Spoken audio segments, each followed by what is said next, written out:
وَاذْكُرُوا اللَّهَ فِي أَيَّامٍ مَّعْدُودَاتٍ، اور ذکر کرو اللہ کا گنتی کے چند دنوں میں۔ یہ لفظ یہاں پر پھر آ گیا ہے اس بات کی وضاحت کے لیے جو میں نے عرض کیا تھا کہ ابتدائی جو حکم تھا روزے کا، ایام معدودات، وہ 3 دن کے روزے تھے، اس لیے کہ یہاں بھی معدودات کا لفظ آیا ہے، فی ایام معدودات، اور سب کو معلوم ہے یہ 3 دن ہیں، 11ویں 12ویں 13ویں تاریخ جو ہے ذی الحج کی، کہ پھر یوم نحر کے بعد 3 دن یہاں پر قیام ہے، مبیت ہے،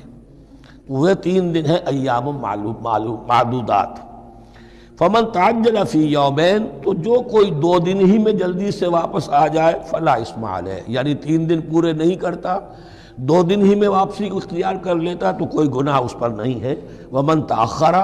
اور جو پیچھے رہے یعنی 3 دن کی مقدار پوری کر لے، فلا اثم علیہ لمن اتقی، تو اس پر بھی کوئی گناہ نہیں، لیکن شرط ہے تقوی۔ جو 2 دن میں چلا گیا تقوی تھا تو بھی اللہ تعالیٰ کے ہاں اس کا اجر محفوظ ہے، جو 3 دن رہا تقوی ہے،